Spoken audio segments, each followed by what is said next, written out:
Hey, welcome to another great edition of Pat's Sound Bites Unplugged podcast. Keeping new music alive on the radio, on video, on the Zooms, on everywhere you can think. It's a lost art, but rock and roll is alive. I can tell you that because I do great interviews with great artists like this cat. I don't know. I got to figure it out one of these days, Dave. Dave Alley of the amazing progressive rock powerhouse Mile Marker Zero.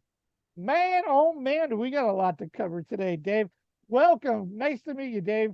Yeah, pleasure. That was a crazy intro. That was awesome. Thank you, Pat.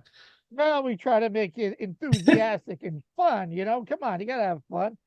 Dave's band, based out of New Haven, Connecticut. Man, a lot to cover here, Dave. It says Mile Marker Zero proudly received the award for Best Band in Connecticut at the esteemed New England Music Awards, solidifying their position as a standout act in the region. Very cool. Good job, my man. What was that, like back in, I want to say 2016 or so? Yeah, that was after we did our kind of like grunge rock EP, Young Rust. Yeah, that did very well. Got a lot of praise in the area, and it's kind of a good regional high five to get that that notoriety. Yeah, it's like the pinch, like, hey guys, I could actually maybe make a living out of this. Yeah, it's Like, like people. Yeah, dreams could come people dig true. it. People dig it. Yeah, yeah. Yeah, no, very good. I did listen to the whole album of the Fifth Row. We'll get into that in a minute. Um, Architect featured in the acclaimed NASCAR Heat 4 video game, introducing your music to obviously a bunch of crazy redneck racing enthusiasts. That was me about 20 years ago, but that's cool. Yeah, that was a pleasant surprise, and that fan base is like really taken to the tune. They really like it. So, maybe there's a niche that we've not tapped yet. Maybe we got to write some more songs for, driving video games and stuff, but they seem to love it. And speaking of video games, the band broke new ground as the first unsigned artist to be featured in the popular Harmonic MTV Games video game series Rock Band. Man, dude. Yeah, the Rock Band game. This Yeah. is really very impressive stuff, Dave. Congratulations on all of that. We are talking about his latest single, the band's latest single, Best Is Yet to Come. Great track, great video, upcoming album, coming of age. My goodness, a lot going on, Dave. Dave, I always like to start with, so our listeners get an idea of who you are. Where did you find, or how did you find your love for music? Mom, dad, first concert? Where was it that you said, I want to do that, or maybe get into that? Well, the short version, I grew up in a house and music was always kind of a thing. Even though there was no like trained musicians, everyone had a little bit of, there was some talent in the house. My mom could sing, play some piano. My dad like has a good sense of rhythm, could play drums.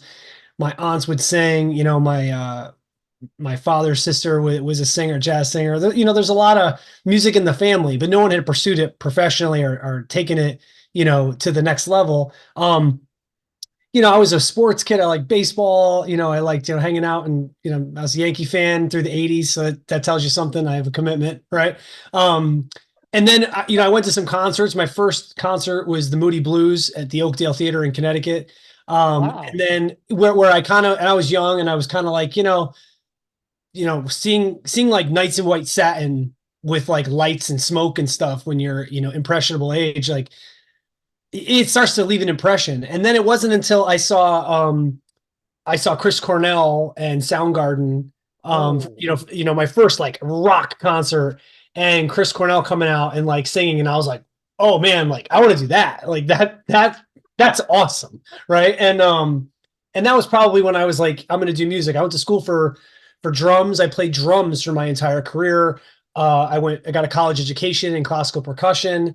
But I was doing the singing drummer thing for a while in the band, and it was like, we really need to have like some sort of front presence and get a singer, and finding a drummer was easier. Like I went to school for drums, so I had lots of great friends who were awesome at drums. So, we settled on, and I say settled, is a funny term, but we settled on my brother, who also went to school for drums. We still don't know Yeah. my brother. You know, he knew the tunes. He lived in the house. Like he grew up, like we have similar influences, and we were already friends, already having a great time and hanging out. So it made so much sense. Even though we had auditioned other drummers, we went with my brother. But all the guys in my band, all educated musicians, jazz, classical, music education, composition. They're all highly, versatile players, do a lot of different things. And we came together really in college at Western Connecticut State University doing music. And, it was one of those things where let's just see how it works. We're not going to compromise. We're just going to write music we like to play. And even though we all have insanely different inspirations from grunge rock and 90s kind of rock music like myself to the more jazz fusion and, metal and things like that, we all kind of unified under a few bands that we all agreed upon were fantastic, right? Rush, Genesis, The Police, Peter Gabriel, and then obviously we all grew up like Nuno, Betancourt, Oh my God, Paul yeah. Cole, there's just there's actually just can't deny their contribution to the world of music. And we all united on those types of artists. And we said, you know what, let's just make a band and go for it. And, this newest record we've just completed and we're putting out is kind of the culmination of all those influences and telling a story, in my opinion, that's in just the most accessible format of all this type of inspiration. Our last record was obviously, as you mentioned, the Fifth Row was a little more let's do a Rush, Permanent Waves, but our take on it, a 90s grunge rock version of Rush. And then this record being more of well, what if it was a little less Rush, a little more Peter Gabriel solo stuff, and a little more of the Sting, kind of stuff, but still Rush and grunge rock. And that's kind of where we landed today. And like you said, some of those accolades, I still get jacked up and I'm you start to forget, man, I was in some video games. There are people still playing games and listening to my music. And if you have a Rock Band system still on Xbox and you're playing drums or guitar and you could be us, that's weird, right? But it's awesome. But that's kind of my story. And yeah, now I live in Southern Connecticut. We say we're from New Haven, but we're a national band. My bass player is in Portland, Oregon. The band is spread out through the state of Connecticut, and we make it work, and we're still cranking, My goodness. Well, let's get back to, I like the diversity, that you have when you got somebody into jazz and fusion, and you've got a history of the 90s, and somebody likes a little 70s. And yeah, when I listened to the Fifth Row, I said, man, this is like a darker progression with an edge. I got Yes, I got Rush, I got Alice in Chains, and then I got Dream Theater mixed in all together. And I said, man, these guys, I like that. And I do see a totally difference with The Best Is Yet to Come. A little bit, yeah, not as not as darker, I guess I'll say, but man, it rocks. It's really, really good. And your voice, you mentioned Peter Gabriel. I'm listening to this cranked up, and I'm well, he's got a little John Anderson, a little Trevor Rabin, but definitely a younger Peter Gabriel. So I'm happy that you are a fan, because I am a fan as well. And it comes across, Dave, really well. So no, Peter Gabriel's, if you had to put a gun to my head and say pick three, he's going to be on that list, right? And I love all those guys you just mentioned. Literally, that's exactly. And even some of those, some of those call outs for the Fifth Row, Alice in Chains is one of my favorite bands, right? Dream Theater was the first progressive rock band in the more contemporary sense that we all agreed upon. We're and I'm not talking before they were cool, because they went through a moment there where they were still, underground. Now they're bigger than ever. God, yeah. But it's been fantastic.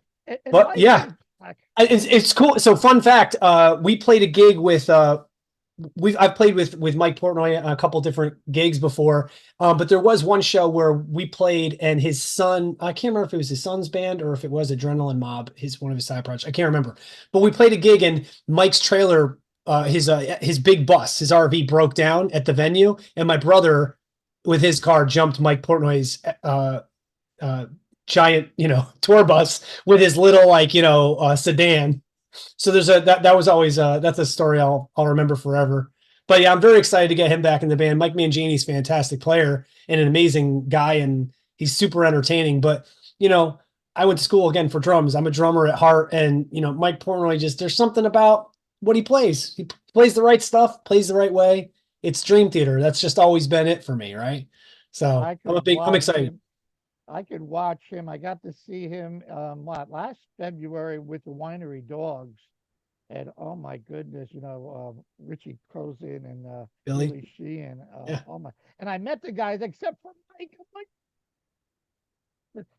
John Petrucci of Dream Theater. What a great guy, man! What a super cool guy with the Joe Satriani and who was it? Phil Cullen. His G3 tour up in Albany, and he's just a super guy. Lives in Long Island. He has like a rock and roll camp fantasy at his house.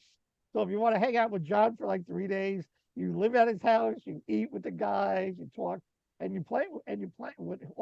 That's the new thing. These camps, like all these heavy hitting artists, like fly down to Miami and you're gonna hang out with me and all my friends for like 5 days in a hotel. I mean, like this is the world we live in now, and it's these little micro clinics. My brother's done a few playing with like Benny Greb and like a bunch of like really famous drummers.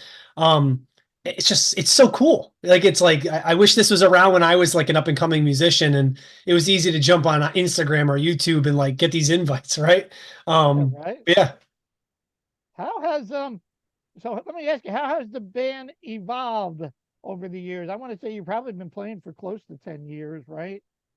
Give or take a little bit of a lineup change here with a bass player or so, but you've certainly evolved from, hey, let's just have fun and see what we can do. And now I think you really get it. I think this song is probably your best song. I like, what was it? Distant Warrior, man. Digital Warrior. Yeah. Digital Warrior. I can listen to that but listening to the whole Fifth Row, this is a little bit different. I really dig it. I really like the sound of it. I mean, when we did the Fifth Row, there was like a mission statement. Like it was like we had just come off of doing like a grunge rock EP, and if you listen to our EP Young Rust, it's a lot of like more 90s-y grunge rock that happens to have guys that can play their butts off, right? And we were working with some people, and it kind of didn't really work out, and they were kind of the ones guiding us to be a rock band that's just better than everybody else versus being a prog band that can write some good songs. Right. And so after doing that experiment and it kind of falling, a little bit on deaf ears and things kind of not working out, we said, what's the exact opposite of commercial rock? And I was like, and my brother famously always being like, let's make a concept album. I was like, well, what about we just do an hour-long concept album about AI and robots and we sound like Rush? Because we love Rush. And it's like, well, why not? So, that was one point in time. And then as we kind of got to know each other better, and that by getting to know each other, I mean more or less our bass player Jake, who joined during the Fifth Row, it kind of became obvious that like we were starting to come together and finish each other's sentences musically, even though we've been playing together for far more than 10 years. I'm not even going to admit how long it's been, but there comes a point where like all of a sudden things start to kind of like click a little bit. And I feel like with this record, the new record coming out, Coming of Age, it was like, let's do the opposite of a prog rock brainy robot album. Let's write songs about life and growing up and death and birth and depression and happiness. And what does that arc of life look like? Little did we know we would back ourselves into a concept album. It wasn't meant to be that way. It was meant to be conceptual. But what you get on this record is really all of the elements of what Mile Marker Zero does well. Good guitar solos, lots of playing, not as much in Best Is Yet to Come. It's more of a rock song, but you kind of get a more human, organic kind of like real world, real life, tangible vibe versus some sci-fi or, nerd rock, right? There's nothing wrong with that. I love nerd rock, but for this one, written during, all the pandemic stuff. I know it sounds cliche to say it now because everyone has had to say it. Every artist has to say it. Right. Writing by yourself in the basement, not spending time with people, really questioning and asking yourself what's important, working from home versus going to an office, seeing your family versus not. a lot of things come to the surface, and that all kind of matured on the fifth, on, excuse me, on the coming of age record. And Best Is Yet to Come was the song that once we had that song written, we had an album, if that makes sense, even though the album wasn't done. We had a bunch of great tunes. When Best Is Yet to Come was finally done, it was probably like the fifth song written. It kind of like, it all kind of went off, and it was like, okay, this all is now really starting to make sense. It makes sense to be the lead single. It's got big guitar solo. It's got some riffs and stuff, a little bit of ambience, and not many bands will do a rock song that's like 7.5 minutes. I mean, the song could probably be 4 minutes or 3 minutes and be just as good. But we got to play, right? We want to play a little bit, right? But yeah, that's kind of the story. We've changed a lot, but under the surface, nothing's changed, right? That's the best part about being a musician. You can always call back to your roots, right? Yeah, absolutely. Yeah, I mean, you look back and you gather the life experiences, the good, the bad, and here in a world that we live in today, this is all positive, Dave. The best is yet to come. Even though we've all stumbled, we've all fell, we all get up, we brush ourselves, we've had our good days, we've had our bad days, but in all, the best is yet to come. So, and it comes out musically well. And I love the video. The video really fits creatively with the song. I gotta say, whoever came up with that idea, I watched it a couple of times and said, "This is pretty cool stuff." Yeah, well, we've been fortunate. For the Win Media, Jamie Robertson team, hooked us up with All the Pretty Things. Fantastic band. They've got a great Oh my new God, track. yes. Yeah, Jamie's band, yeah. they've got a new track out, Weeping Season, and a Love bunch it. of great music. And Logan and company there, like they helped us out making the video. And you get nervous when you kind of give away control on things, and I have a problem with that. Letting go a little bit. These are your babies. Come on. Yeah, especially you work on the stuff, you've been holding on to it in the basement during the past 3 years, of not showing anybody. And to have somebody else like just take your words and what you're saying and kind of the vision and try to interpret it to the best of their ability in such a short timeline, they did a fantastic job. And if people haven't checked it out, I really think you should. It's awesome. It's not really it's a lyric video, but it's a little more than a lyric video. It's a visualizer, but it's a little more than a visualizer. I couldn't have asked for a better, piece of content to go out to everyone. It's awesome. No, it's a great job. I really enjoy watching it. Talk to me about the songwriting process, Dave.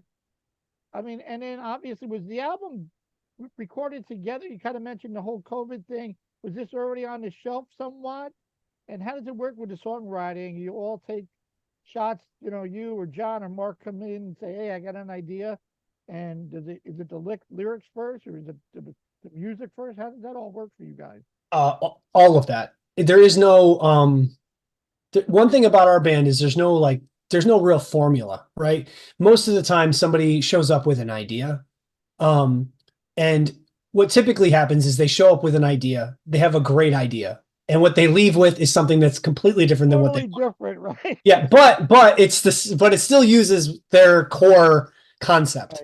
Right. I've got so much material that if I guarantee if I were to put it out again in the way that I thought it was going to be, you wouldn't even know it was the same song, right? But look, you got 5 people with very distinct voices, with very distinct upbringings and such, and we do our best to try to chase those down and run down those ideas. But no matter what we do, it's going to sound like us because it's still the same 5 guys playing their instrument. So, sometimes the lyrics are first. For me as a writer, typically not. When I write music, very much in the Paul Simon kind of style, where I'll listen to the same 3 chords I came up with for 8 months until something comes that's like, that's the right one. On the Fifth Row is a good example. The final track, Collective, was written as a different song. And I sat with that chord progression for God knows how long. And on this new record, ironically, also the last song, the guitar chord progression I've been using for at least 2 years, 3 years. And one day I was just like, we're using this. And we just kind of cranked it through. But It's different every time. People always ask, well, what's the process? The process is you got to chase down and run down every idea, even if it's a couple lyrics, a progression, an idea. Use your phone. If you were to go through my phone, it's nothing but 30-second to 1 minute memos of me singing riffs and random lyric ideas. So that's how I write, you know? Well, were you able to record together? I think I'm not a musician, Dave, but I think that's where the magic happens. I would drive me crazy if you sent me a wave file and I got to figure it out or call you, and then I do like a guitar riff or something. I mean, with everybody there going, wait a minute, try this, try that, hold on. Like you said, I think that's where the magic happens. Were you able to do that? No. So one thing that was really hard when we say that this record was hard and it took a lot out of us and it was challenging and you know people might think, oh well, it's technically hard because of the types of music we've played in the past, like there's a lot of hard parts, or like it was hard because we weren't together. And when someone would have an idea, because we all have a home studio and it's the way it is now, when they would present their idea, it was like a completed version, full score band. It wasn't like being on the bandstand or in the band in rehearsal and being like, well, what if we did something like this? Well, you don't hear the drums, you don't hear a synth part. You're just hearing my idea on guitar. And then the band fills in the space.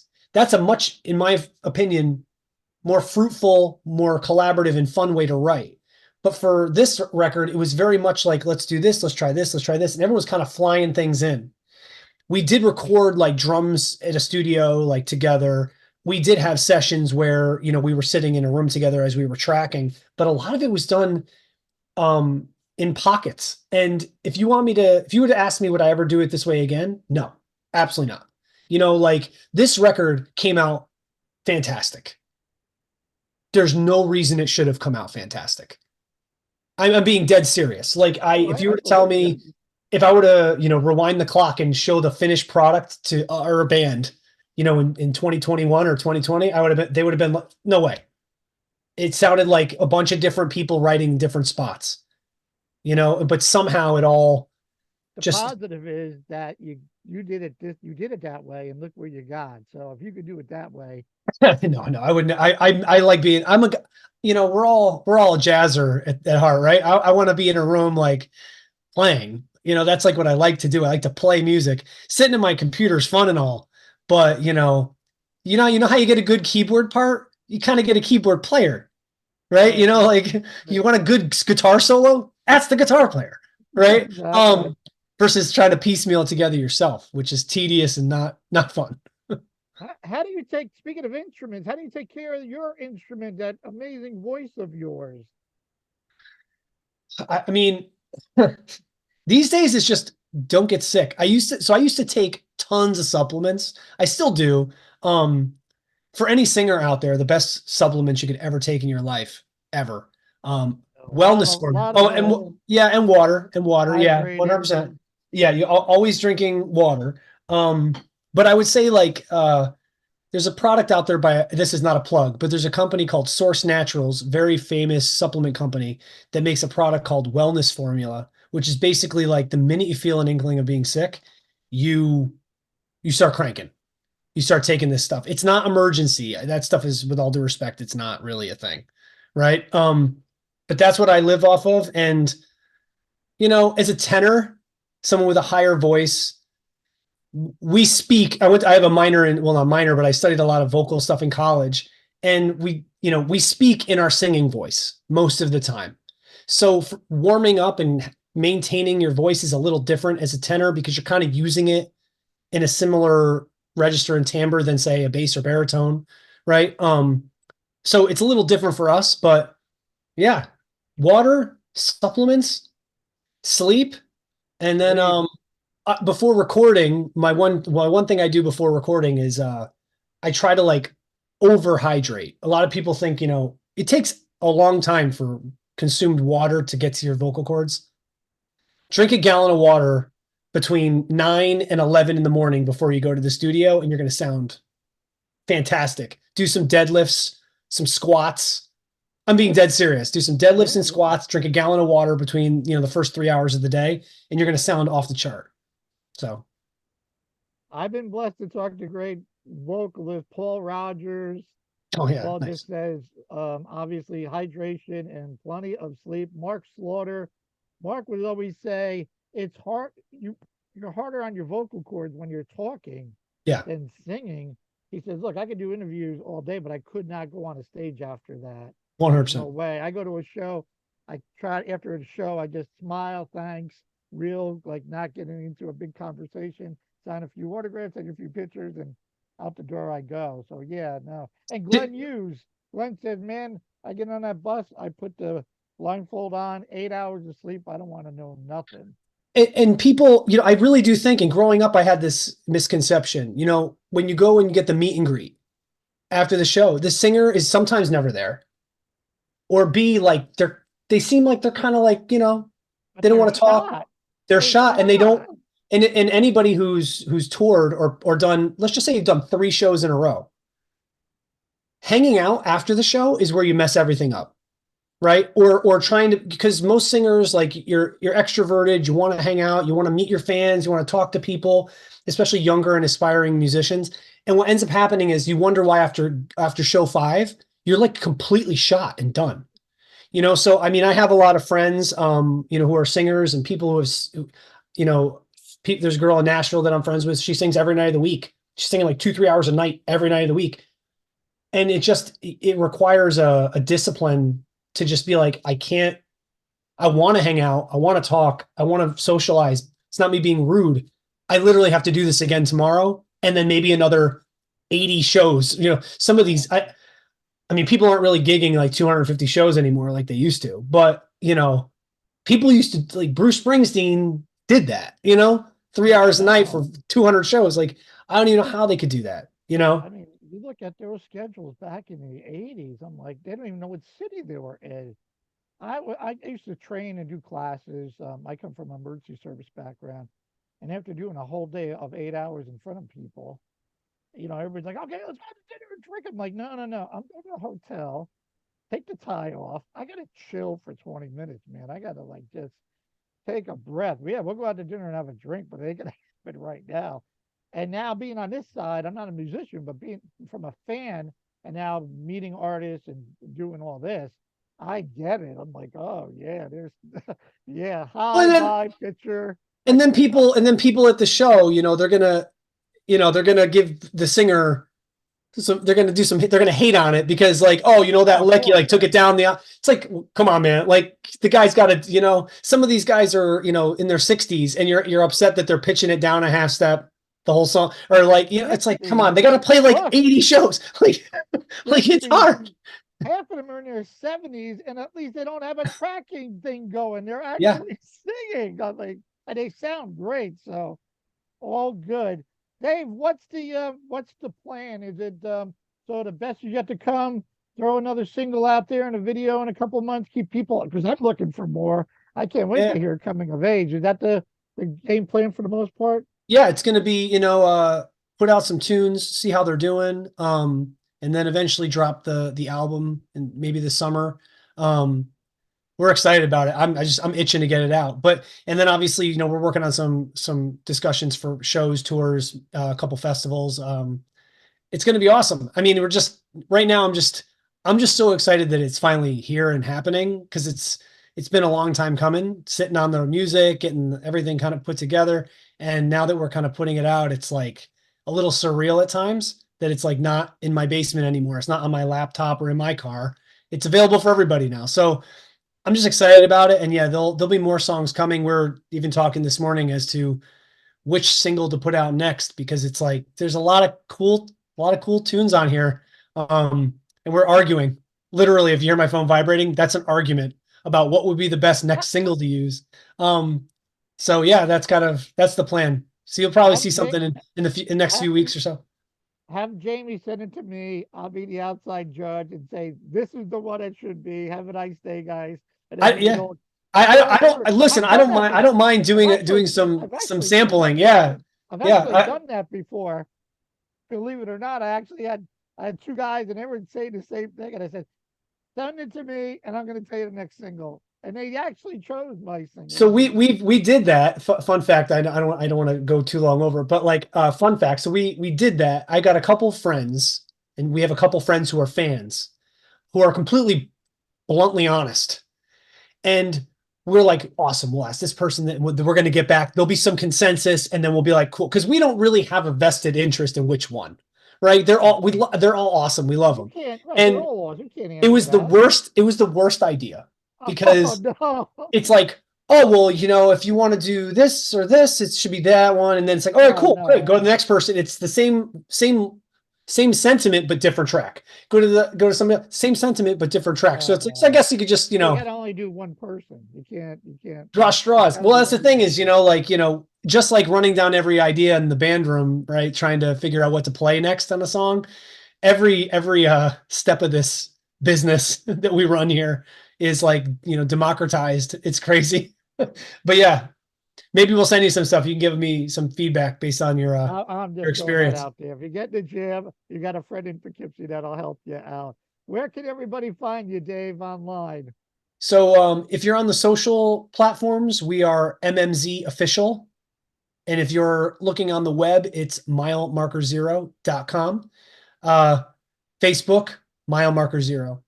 So, we're pretty easy to find. If you type in MMZ band or mile marker 0, we're the one that's not the road sign. We are the progressive rock band from Connecticut. The first time I saw the name, I'm like, okay, I'm going down to Garden State to Cape May because so I'm like, but these guys are from Connecticut. I'm like, yeah, I've been on 84 all my life. I don't see mile marker 0 all the way to Boston. The only reason we're this name is because in high school we did a battle of the bands, and the first year we played the White Room, a little Eric Clapton Cream stuff, and we didn't want to be called the White Room Band because we didn't have a name. And my bass player at the time was dating a girl who was obsessed with Key West and the mile marker 0 and all this. And there was a song by Fish that I was listening to a lot called Character 0, which I thought was an awesome name for a song. So I was like, let's just be mile marker 0 just for this gig. And, here we are. I don't even want to say how long ago that was. But yeah. And nobody owned milemarker0.com. You'd think it would have been crazy. Yeah. So usually that's the hardest part of the band. Like, okay, now we got to come up with a name. Rush is gone. Kiss is gone. Yes is gone. Is there somebody that called themselves No yet? But that's negative. Yeah. Nobody wants to do that. Dave, well, the band is called Mile Marker 0. The song is called Best Is Yet to Come. The album coming of age. I can't wait. It's on all the streaming platforms. Go check it out. Check out that video. Go to the YouTube and certainly hit the subscribe button. Subscribe. Go to all the socials. Hit the like, follow. It's all about the analytics today. Oh, my goodness. We got to have all the numbers. Dave, thank you so much for your time. Much success, and send my best to the fellas. Awesome. Thank you, Pat. Doesn't get any better than this. New music, rocking and rolling on Pat Soundbites Unplugged podcast. Later. Thanks.